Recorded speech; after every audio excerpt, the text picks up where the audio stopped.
In the opening scene, we are introduced to an introverted and timid woman named Rose Miller, who works at a fashion institute. She wants to pursue her dream of becoming a great fashion designer. However, she is frequently criticized by her boss, Gunther, as well as her colleagues. Thankfully, she has a supportive coworker named Chelsea working in the same organization, who supports Rose in any way she can. Chelsea is like a sister because her family has raised Rose ever since her parents passed away. One day, while at work, Rose's photographer crush, Brad Hart, approaches her and engages her in conversation. Out of nowhere, he asks her to be his date for the party that evening. Although initially nervous, Rose accepts the invitation. Afterwards, she shares this news with Chelsea, who looks very happy for her. The latter then helps her prepare for the party, ensuring that she looks stunning. Later at the party, Rose and Brad share their respective dreams. He aspires to become a photojournalist, while Rose is determined to excel as a fashion designer. After a short while, Brad goes to get her a drink, and until then, Rose goes to the restroom. While in a bathroom stall, she inadvertently overhears two models gossiping about her. They reveal that Chelsea had actually arranged the date for Rose out of pity. Angered by this revelation, Rose confronts Chelsea, who insists that she only wanted to help. However, Rose rejects this apology, declaring that she no longer wants her charity. She then leaves on her scooter,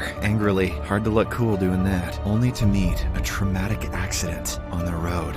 Oh, really hard to look cool doing that. In the next scene, Rose wakes up in a hospital bed with her face heavily bandaged. The doctor informs her that her face, particularly her jaw, is permanently disfigured due to the accident, and she won't be able to open her mouth for several weeks. When Rose finally sees her face in a mirror, she is overcome with terror. A large part of her face appears to be missing. I'm glad I'm not watching this. This leaves her devastated, as her lifelong dream of becoming a successful fashion designer is now shattered. Regardless, Chelsea somehow manages to console her, emphasizing that she's still alive, which is the most important thing to consider. A few days later, Rose is discharged from the hospital, and Chelsea brings her home to provide emotional support during her recovery. Despite Chelsea's presence, Rose remains depressed, and often sheds tears when she looks at her reflection in the mirror. As time passes, Rose attempts to adapt to her new circumstances, but her facial wound continues to bother her. Whenever she eats, she must first blend her food and then inject it into her mouth. This is gross. Additionally, she must use cardboard and a marker as her means of communication with others. One day, while going through her emails, Rose stumbles upon an invitation from the Burroughs Institute, which introduces her to the concept of transhumanism. This ideology explores the notion that humanity can transcend its physical limitations through science. Moreover, the Institute extends an offer to Rose, promising a lifetime of free medical coverage in exchange for being a subject in their experimental procedure. Upon learning of this opportunity, Rose decides to visit the Burroughs Institute the very next day, hopeful of finding a solution to her disfigured face. There, she undergoes an examination by Dr. William Burroughs, who explains that they plan to regenerate her body and physical appearance using an experimental stem cell manipulation process. Although initially hesitant and scared, Rose ultimately consents to the unusual procedure. The following day, the experimental process takes place. Medical personnel, who dress in crimson robes, conduct the operation, attaching a jelly-like substance to Rose's wound. After everything is done, she is transferred to a ward room to rest and recuperate. During this period, Brad visits the clinic to see Rose, but before their meeting, he is taken aside by Dr. William for a private discussion. Several hours later, Rose awakens and discovers her face wrapped up beneath bandages, much like before. She quickly goes in front of the mirror and removes the bandages, only to witness a remarkable surprise. Her face has been fully restored, and she now appears even more beautiful than before. She is overjoyed to see her glowing skin, and moreover, she doesn't need her specs any longer. Following this, she walks outside to the swimming pool, where she comes across a television actor named Dominic Danvers. She approaches him and abruptly starts kissing him. The act is so intense that Dominic starts bleeding from the lips. The hell is this movie? Feeling guilty, Rose hastily departs from the scene. The next day, she recounts her experience to Dr. William, but he asserts that it was just a hallucination, likely stemming from the surgery's side effects. The doctor then prescribes her with different medications and protein mixtures, with a warning that it might make her feel nauseous, dizzy, and experience vivid hallucinations. With everything now falling into its proper place, Rose is discharged from the clinic. She gathers her belongings and walks up to Chelsea, who is astounded by her transformation. In the next scene, a confident Rose starts devoting herself to her passion as a fashion designer. Her creativity and professional performance appear to have significantly improved, allowing her to craft exceptional clothing designs. While working, she recalls the past humiliations she endured from her boss and colleagues, using these memories as a motivational factor actor to do better. One day, Brad pays Rose a visit and is immediately taken aback by her striking transformation. He offers an apology for their previous events and asks her out for another date. However, Rose, who is still upset, declines his proposal. Later that evening, she and Chelsea decide to unwind at a bar. There, they unexpectedly run into Gunther, who is taken aback by Rose's new appearance. Gunther inquires about her outfits, and Rose proudly reveals that it's her own design. Impressed, he invites her to return to work and collaborate on his new collection. Following this, the girls enjoy drinks and dancing until Rose pulls a random guy outside and starts making out with him. At this moment, she turns so aggressive that she starts biting and mauling the guy. Rose then abruptly awakens in her bed, believing this too was another hallucination. Probably wasn't though, let's be real. The scene then cuts to Dominic, who is in the middle of a movie shoot. He looks increasingly agitated and exhibits erratic behavior towards his coworkers. His aggression soon rises to the peak point, where he violently assaults a junior actor, biting into his face and tearing off his flesh. On the other hand, Rose is working in her apartment when she experiences excruciating stomach pain. She attempts to endure it, but ultimately collapses on the floor, rendering her unconscious. Upon waking up a short while later, she rushes to the refrigerator and gulps down the protein shake provided by Dr. William. However, her hunger persists, and she develops an intense craving. As a result, she retrieves a piece of raw meat and proceeds to lick the blood from it.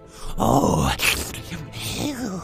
Later that evening, Rose roams the streets and comes across a man named Billy, who is kicked out from a nightclub by the bouncers. She approaches him and asks for a ride. Billy agrees and allows her into his car. Rose then feigns an intention to kiss him, but instead bites his neck and proceeds to suck his blood. The following morning, she awakens in her apartment and discovers blood on her hand, as well as the same coat she wore the previous night. This makes her realize that the experiences she believed were hallucinations might actually be genuine occurrences. In the next scene, we see the junior actor, who has been admitted to the hospital because of Dominic's bite. It becomes apparent that the bite has caused him to become infected with some sort of virus, as he suddenly becomes aggressive and attacks a nurse at the hospital. He bites off her fingers and proceeds to assault other hospital staff, who attempt to stop him. Meanwhile, Rose pays a visit to Dr. William to confide in him about her unusual blood cravings, stomach pains, and vivid dreams. She fears that she may slowly be turning into a monster. However, the doctor reassures her that the violent encounters are mere hallucinations. He also explains that the change of appetite is the result of the transformation, and it's normal for her to crave different things. With this reassurance, Rose heads to work, where Gunther evaluates her new sketches, which appear to be oddly dark and sinister. Surprisingly, he is impressed by them and selects one to be the centerpiece of his upcoming collection. Later on, Brad approaches Rose once more, seeking another chance at a date. This time, she agrees, and they have a meal at a restaurant. During their conversation, Rose suddenly senses something amiss inside her mouth. She excuses herself to the bathroom and, upon looking in the mirror, discovers a tooth growing beneath her tongue. This freaks her out, so she decides to leave. Just before her departure, a random man breaks into the restaurant and starts attacking Rose. In an attempt to save her, Brad pulls the man away and strikes his head multiple times with a fire extinguisher. Now that's how you make an impression. The next morning, Rose awakens from a nightmare in which she sees herself turning into a monstrous entity. To soothe herself, she decides to consume more protein shake. At one point, the protein bottle slips from her hand, revealing that its contents are made up of blood. Panicked, Rose tries to call Dr. William, but she is unable to reach him. She takes a moment to regain her composure before heading to work. Upon her arrival, Gunther commends Rose's design and chooses Chelsea to model it, much to their delight. Back at the hospital, two doctors from the Center for Disease Control, named Elliot and Riley, discuss the pandemic outbreak in the city and assume it to be a rabies virus. Riley speculates that the mutated strain may be linked to Dominic, who is now restrained in his bed due to his violent behavior. In reality, Dominic got infected by Rose's bite during their kiss in the pool. As the virus continues to spread throughout the city, numerous patients are admitted to the hospital. In an effort to control the outbreak, Riley decides to administer vaccinations to those who are uninfected and isolate the infected ones. The CDC also issues emergency warnings to citizens, urging them to stay home and seek immediate medical attention if they experience any symptoms. Despite the virus outbreak, Gunther remains determined to proceed with the highly anticipated fashion show. As a result, attendees gather for the event, but Chelsea appears to be missing. Rose attempts to contact her, but she can't reach her. Shortly after, she receives a call from Dr. William, who urgently asks her to come to the clinic. In response, Rose informs him that she cannot miss the fashion show and will only be able to make it by tomorrow. After a while, Chelsea arrives at the venue, but her hand appears to have been bitten by someone infected. As a consequence, she begins to exhibit restlessness. Just just like how it happened to Dominic earlier. Despite her condition, Chelsea tries her best to maintain her composure. Meanwhile, Rose is outside the venue, attempting to reach Chelsea. At the same time, she experiences an intense stomach pain. A couple of passers-by notice her, but they start filming her instead of helping. World star! Moments later, a bizarre tentacle emerges from Rose's body and attacks one of the bystanders. Just then, Brad shows up and subdues the other onlooker. Before coming to Rose's aid, he professionally takes control of the tentacle, administers an injection to Rose, and carries her inside the venue. The man whom the tentacle just attacked rises up like a zombie and heads inside the venue as well. After a while, Rose regains her consciousness, but she has no memory of what transpired. Brad urges her to go to the clinic, but she adamantly refuses to leave before watching her dress close the show. Despite being weak and unsettled, Rose joins Gunther in the audience. Soon, the fashion show begins, and the models walk on the ramp one after another. Before long, Chelsea, who is now infected by the virus, walks out with her mouth full of blood. You just know everyone freaking loves it. She heads straight towards Gunther and bites his neck before sucking his blood. Not long after, the police arrive at the scene and shoot Chelsea to death. Rose is devastated by these horrifying events, but Brad manages to take her to the clinic. Once there, Brad informs Dr. William that the situation is getting out of control, but the latter insists that he can handle it. Rose, struggling to comprehend the chaos, blames herself and worries that she started the viral epidemic. At this point, she's aware that all of the hallucinations she experienced earlier are real. Duh.